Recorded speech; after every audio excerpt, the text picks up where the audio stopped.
bienvenue à la taverne de Luc.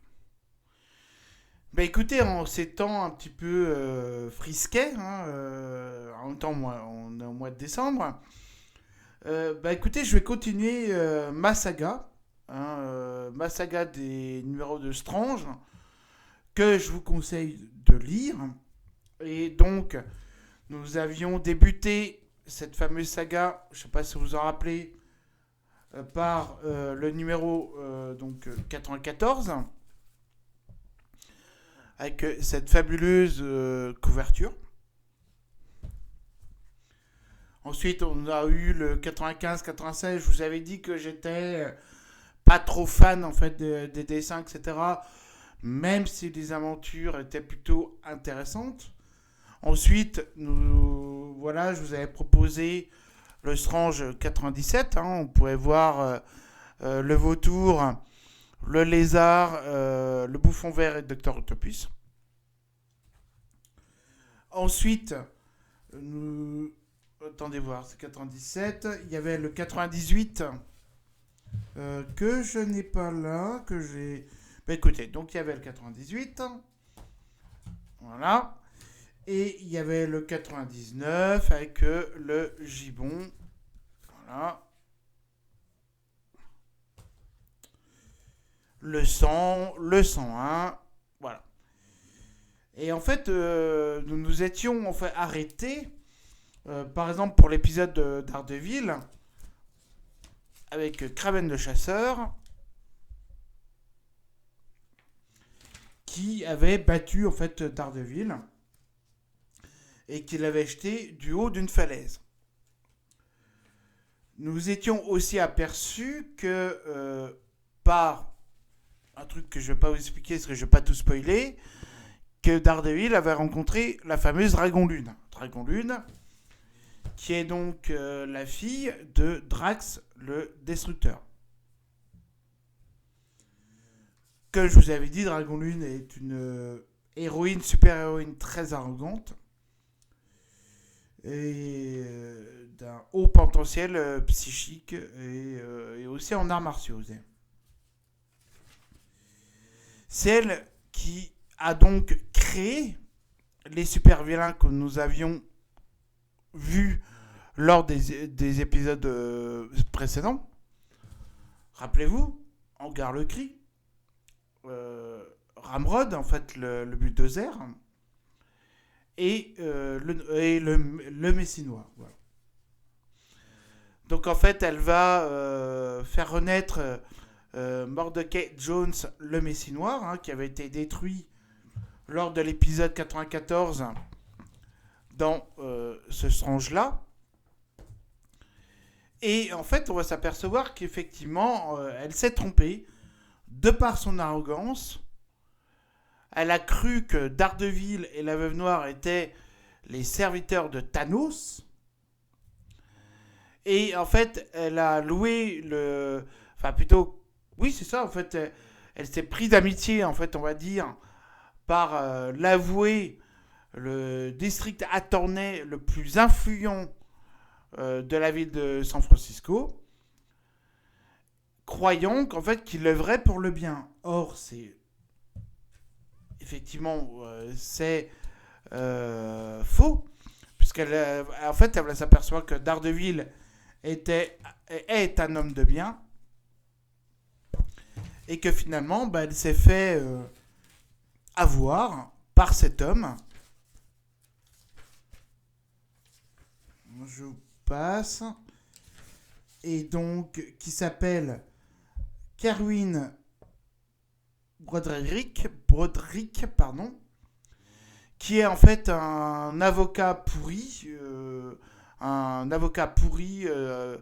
de cette ville, qui avait embauché en plus Matt Murdock, qui est lui-même avocat. Voilà. Et donc là c'est vrai que c'est le spoil ultime.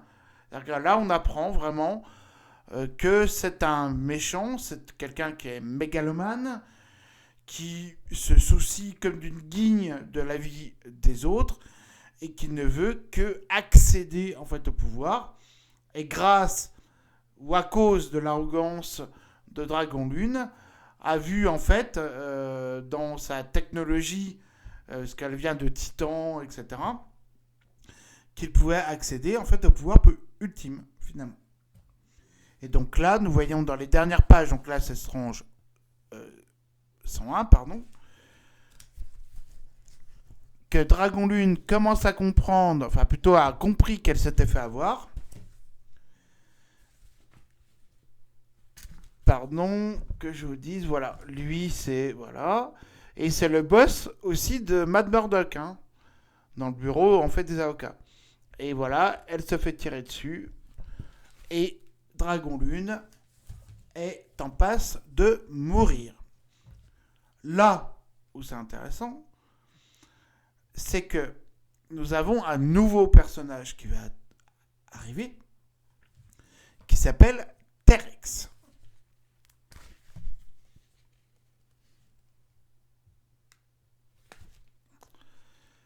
Et là, Terex, c'est, j'allais dire, c'est vraiment le... C'est une invention d'un savant de Titan, donc, qui l'a fabriqué contre en fait Thanos. Mais Thanos ayant, comment je pourrais dire, ayant conquéri en fait Titan, le savant n'a pas pu mettre en œuvre cette menace qu'est Terex.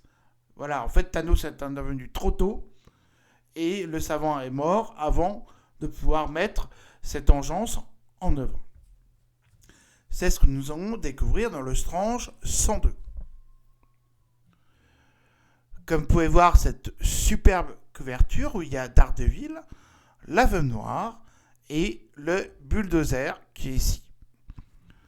Avouez que cette page est quand même assez géniale. Remarquez la main de Bulldozer, là, comme, il est comme ça, mais avouez quand même qu'il y a quelque chose dans cette couverture. Et donc, nous commençons par l'intrépide Daredevil, et voici Terex.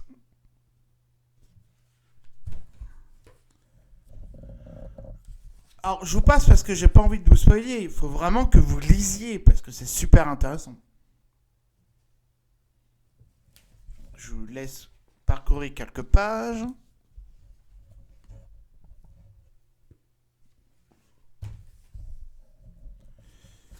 Et donc, Kevin va se proclamer, je vais vous le dire, Kevin Ier, roi. Ah, moi je vous vois.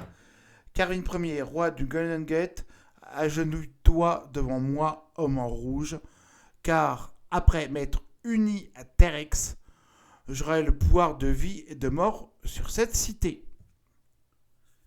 Et effectivement, je ne vous ai pas parlé du pouvoir de Terex. Le pouvoir de Terex, il est assez fabuleux. Voilà, quelques pages encore. Donc là, ce gros monstre tout vert, en fait, il a le pouvoir de vie ou de mort de toute espèce. Tout, voilà. Regardez, là, il y a un flic qui va tenter de l'arrêter. Ici, là. Et il va, regardez là, hop, se décomposer, etc. Il a un pouvoir de vie et de mort, en fait, sous toute espèce, qu'elle soit végétale, humaine, etc. Il est imbattable. Carrément. Et là, dans cet épisode-là, donc Dragon Lune est atteint mortellement par le rayon de Broderick. Et nous avons Daredevil qui essaye donc de la sauver. Et ne pouvant pas, puisqu'il est aveugle, ne pouvant pas la sauver, Dragon Lune va lui faire recouvrer la vue. qu'on peut voir là.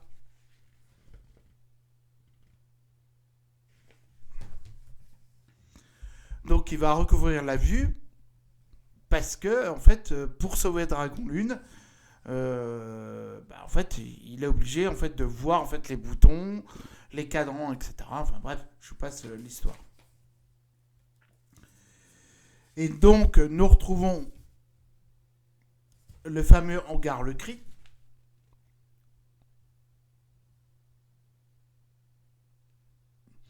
Comme vous pouvez voir, sa copine va très très mal, hein, puisque voilà. Donc là, je vous engage, hein, mais vraiment à lire cet épisode, qui est génial, parce que là, vous voyez la dernière partie,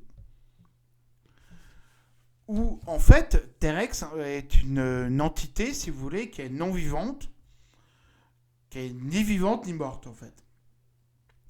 Et nous allons découvrir dans l'épisode d'après que Terex a besoin en fait d'une âme, et c'est Kevin Broderick, donc l'avoué, le malfaisant, tout ce que vous voulez, le mafieux, etc., va s'unir à Terex pour devenir l'arme ultime.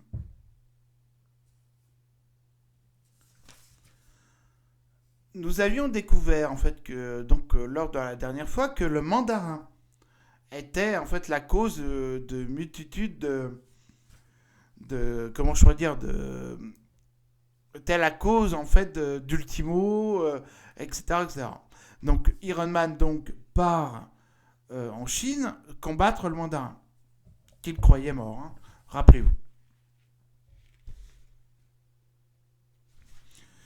Et là s'ensuit une aventure dantesque de Iron Man contre le mandarin. Mais regardez-moi ces dessins, pardon.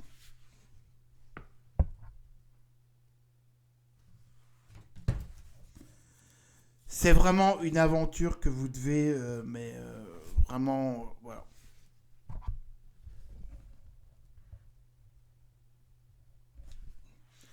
C'est une lutte acharnée, entre ces divers protagonistes. Nous allons comprendre, comme je disais en fait dans l'épisode précédent, que effectivement, donc le mandarin n'était pas mort de la main de Griffe Jaune, mais en fait il a transféré sa psyché dans les anneaux, et que c'est un des laquais de Griffe Jaune en fait qui avait récupéré les anneaux, et en lui disant en fait il est mort, et on a eu donc la résurrection du mandarin. Je vous passe vraiment, c'est un épisode qui est d'une... Enfin, faut le lire. Sincèrement, hein, j'ai vraiment du mal en fait à essayer de vous convaincre, mais vous pouvez pas... le MCU c'est bien, Iron Man c'est bien, ok, il n'y a pas de souci. Enfin c'est moyen, mais on s'en fout. Mais si vous voulez vraiment être hypé, je sais que là il y a le nouveau Spider-Man là, qui est apparu le 15 décembre.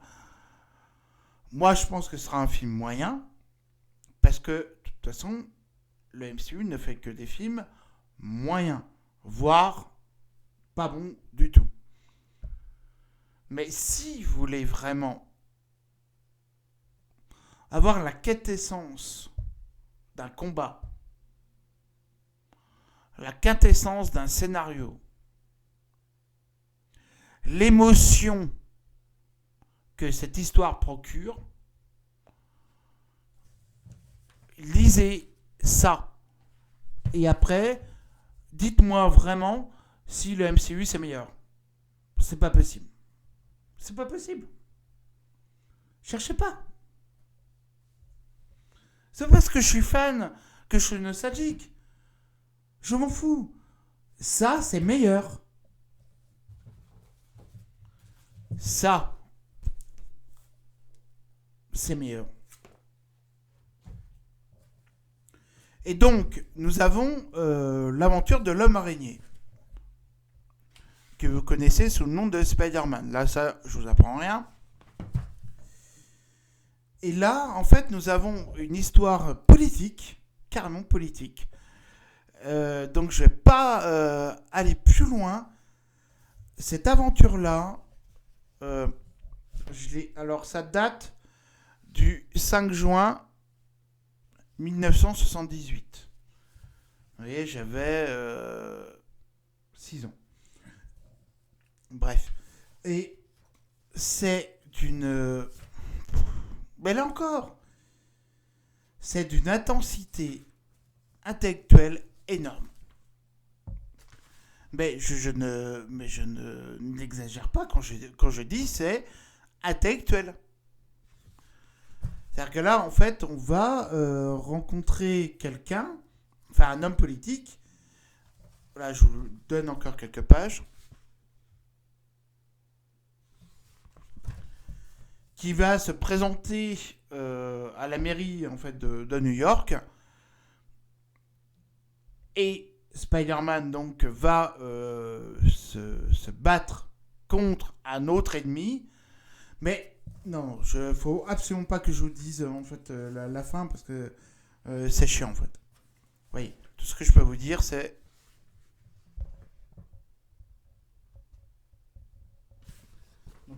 pardon. Donc lui c'est le casseur et lui c'est le smasher. Et cet épisode-là en dit long sur les politiques. Mais vraiment. C'est mais d'une... Ah, je peux vous faire la fin là, vous voyez par exemple.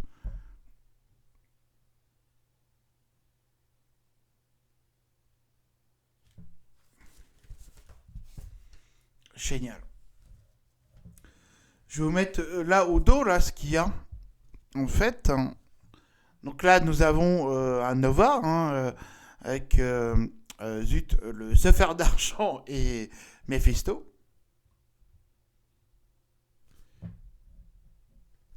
Une aventure de Conan. Et cet album-là, en fait, de Spider-Man, qui combat donc le spectre, qui pourra être un... je ne vais pas vous dire, sinon je vais trop vous en dire, etc. Et donc nous avons Doctor Strange, Iron Man et Spider-Man, en fait, qui combattent le spectre. Très très bon album, hein. Vraiment. Donc, continuons. Nous arrivons au numéro 103. Et comme vous pouvez voir, la petite gargouille verte, c'est Hulk. Et oui, Spider-Man va se battre contre Hulk. Alors il me semble que c'est la deuxième fois. La première fois, c'est en 1964. Après, la première fois, oui, c'est ça, 1964. Il me semble que la deuxième fois, c'est quand les Vengeurs veulent recruter Spider-Man et lui donnent en fait une mission, c'est de capturer Hulk. Et là, nous avons la troisième apparition de ce duo. Il me semble. Après Planet Strange, Stéphane Boudère, tu me diras si j'ai tort ou les autres d'ailleurs. Et pour la petite histoire, c'est vrai que Strange 103, je l'ai cherché quand j'étais jeune depuis je sais pas combien de temps. Et quand je l'ai vu, j'étais waouh. Et là, donc, nous reprenons l'aventure donc de Daredevil avec Dragon Lune, la Veuve Noire, et nous allons avoir un nouveau super-héros qui s'appelle Captain Marvel.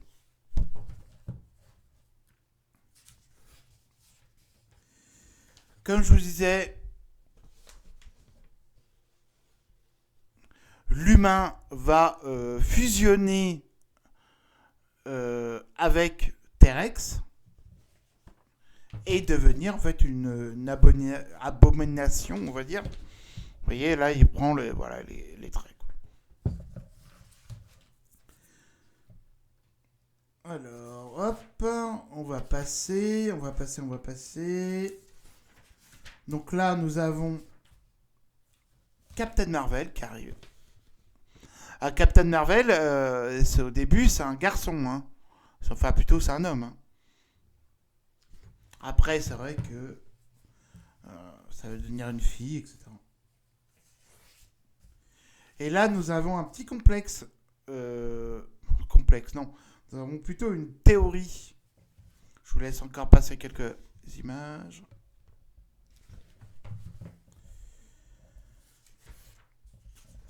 Ou comment tuer quelqu'un qui n'est pas en vie.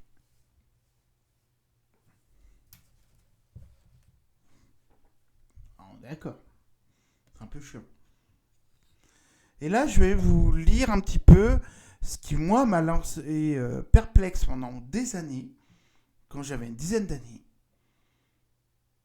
de ces propos, en fait, entre la Veuve Noire, Dragon Lune et Captain Marvel. Je vous laisse découvrir les phrases.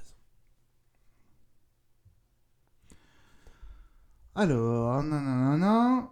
Quant à Terex, création d'un savant de Titan, il était destiné à servir d'arme ultime.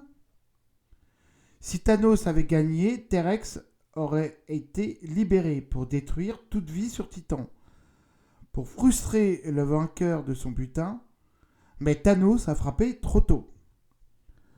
Le savant mourut avant d'avoir pu lâcher son monstre.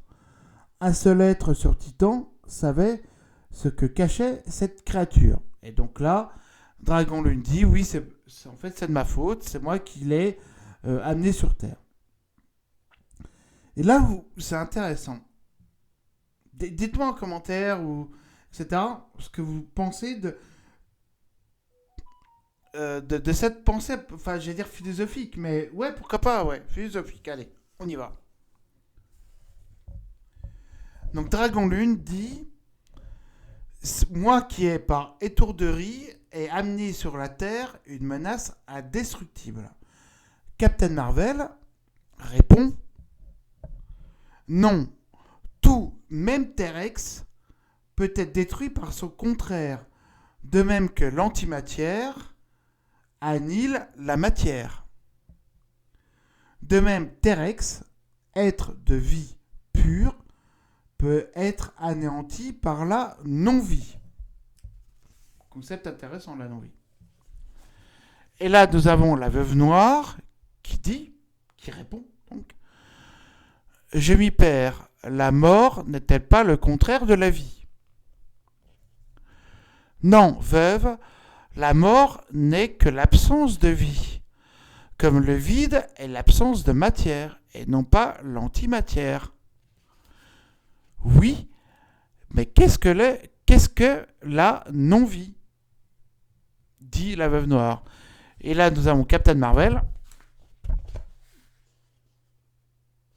qui répond.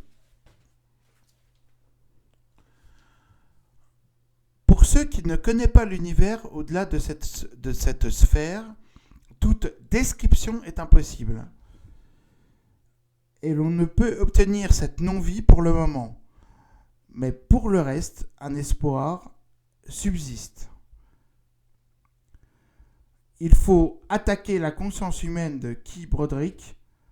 La voilà la clé. Vaincre Broderick, c'est vaincre Terex. Bon, bref. Est-ce que vous avez compris, en fait, ce que c'est que la non-vie, en fait?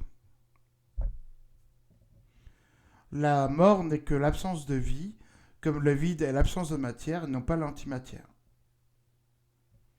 Apparemment, donc la mort n'est pas le contraire de la vie. Je vous donne 4 heures. Et dissertez-moi tout ça. Donc, je vous laisse, effectivement, je ne vais pas vous dire. Voilà. Ensuite, nous arrivons à Iron Man. Iron Man, vous savez, donc, qui a combattu le Mandarin, vous vous en doutez, mais il faut vraiment lire l'épisode. Il a gagné, mais de façon très... chevaleresque serait peut-être pas le mot, mais... voilà, je serai le Mandarin. D'ailleurs, on voit à la fin de l'épisode que le Mandarin... ok. Bref. Et là, il va se retrouver en fait au-dessus donc, de l'Europe, d'un pays européen. Pardon. Et là, on va se retrouver, je vous le donne à Émile Frankenstein.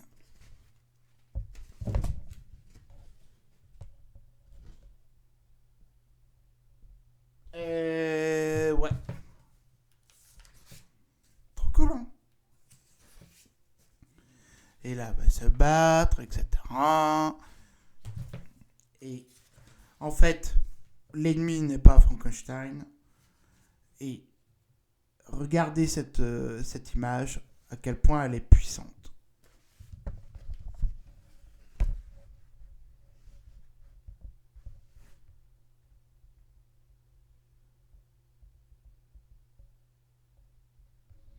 Iron Man à terre, Frankenstein à côté. Regardez. Diavolo, c'est le nom du cheval ailé. C'est le chevalier noir.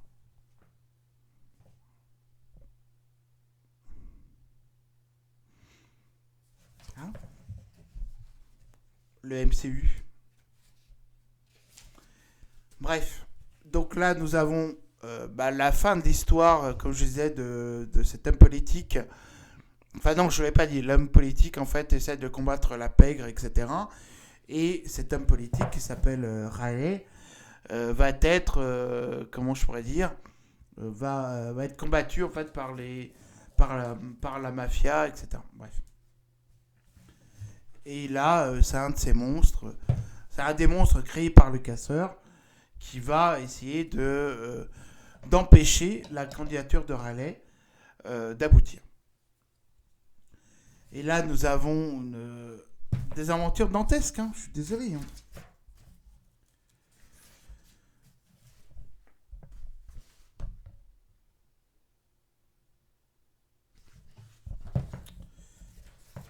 Et je vais pas vous dévoiler ce qui se passe.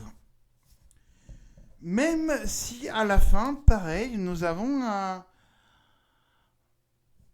une petite philosophie, un petit truc.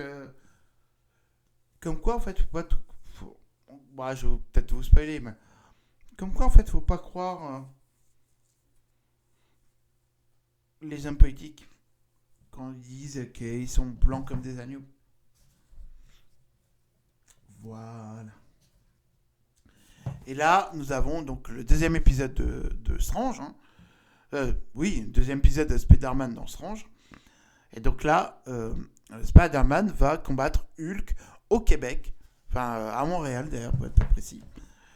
Puisque Spider-Man, en fait, doit découvrir que donc Tante May, en fait, va s'occuper de la maison du Docteur Octopus, qui a été emprisonné suite à la bagarre là, que l'on a, en fait, dans le Strange 100 et 99. Et en fait, il va découvrir que Tante May, apparemment, va recevoir un héritage et qu'il y a Hammerhead et vous savez, Dr. Octopus qui se battent pour obtenir et pour léser cette fameuse Tante May. Et pour en savoir plus, Peter Parker va partir à Montréal car il a reçu un message d'un avoué qui veut faire part en fait de ses découvertes à Peter Parker. S'ensuit un combat, on va dire moyen, avec Hulk.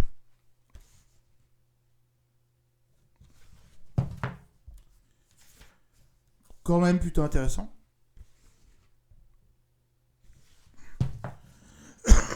Et là, en fait, si vous voulez, on commence vraiment... Attendez, regarde. Là, en fait, on va commencer à voir en fait qu'il y a un complot en fait qui arrive.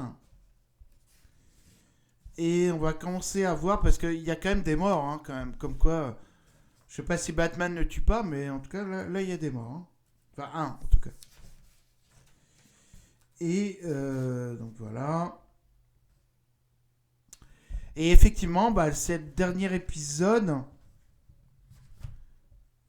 puisque le prochain qu'on verra en fait plus tard ce sera le retour du Bouffon Vert. Et donc la mort de Gwen Stacy. Je vous laisse découvrir en fait voilà, le verso. Le spectre, hein, vous savez, j'en ai déjà parlé. Là, nous avons Nova, le diamant, Volt, pardon, et... Ah, je ne me rappelle plus comment il s'appelle. Le mec qui a des ailes avec, en rouge, je ne me rappelle plus. Nous avons Panic à New York, qui a été un de mes premiers albums de Fantastique, qui est génial. Et toujours une aventure de Conan. Bah écoutez, voilà. Peut-être juste pour vous dire que Captain Marvel, donc, a été édité à la place d'Iron Man. Je reviendrai plus tard. Il y a eu Iron Fist à la place d'Iron Man. Et donc après, il y a eu Captain Marvel. Voilà, je vais vous faire montrer la première apparition de Captain Marvel. Comme vous pouvez voir, il n'a pas les cheveux blonds, etc., etc. Ce qui est normal. Donc il est apparu dans Strange le 5 avril 1975.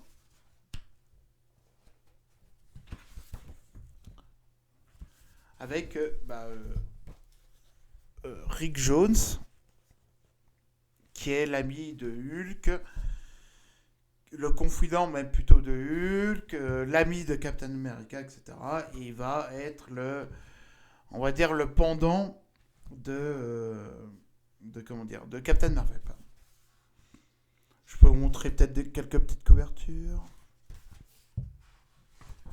Parce que là aussi, dans cet épisode-là, c'est la fin des aventures des X-Men. C'est-à-dire que les X-Men vont disparaître de Strange.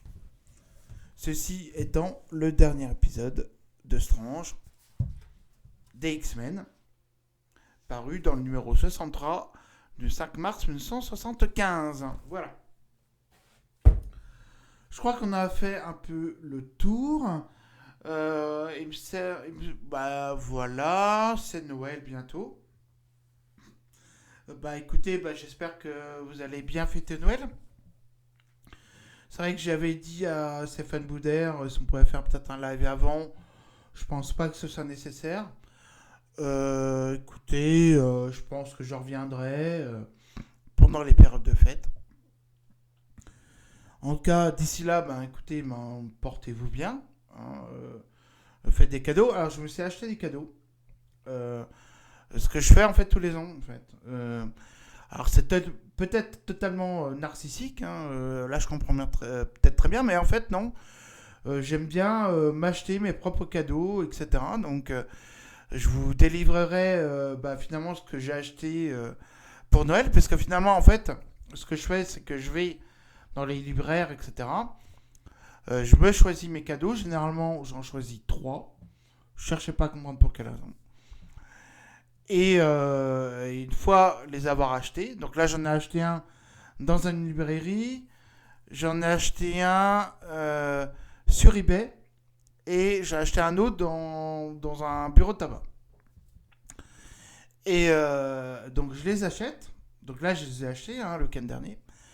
Et je les mets en fait. Je fais pas un cadeau. Je fais pas un papier cadeau.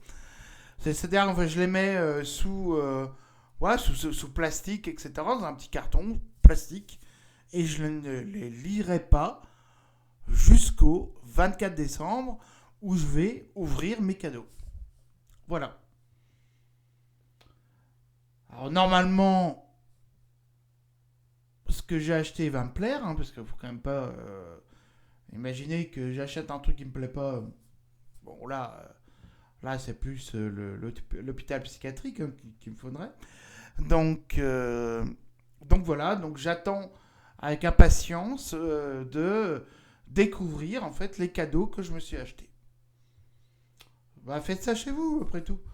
Voilà, vous avez une librairie, vous achetez un truc que vous aimez bien, vous empêchez de le lire, vous le mettez au pied de votre sapin, parce que j'ai un sapin, et vous dites, je vais le découvrir, etc. Et j'avoue que j'attends avec impatience l'ouverture de mes cadeaux.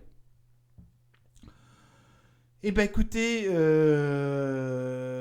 je crois que j'ai à peu près tout dit. Je vais vous souhaiter écoutez, une bonne fin de soirée et à bientôt. N'hésitez pas à venir en commentaire, venir me parler. C'est vrai que j'en avais parlé avec Planète Strange, Sébastien Boudère. N'hésitez pas si vous avez envie l'année prochaine de participer à nos lives. Au contraire, venez, venez. Venez discuter avec nous, quoi. Au contraire, quoi. Au contraire. Écoutez, en tout cas, je vous remercie. Et donc, je vous dis à bientôt à la taverne de Luc.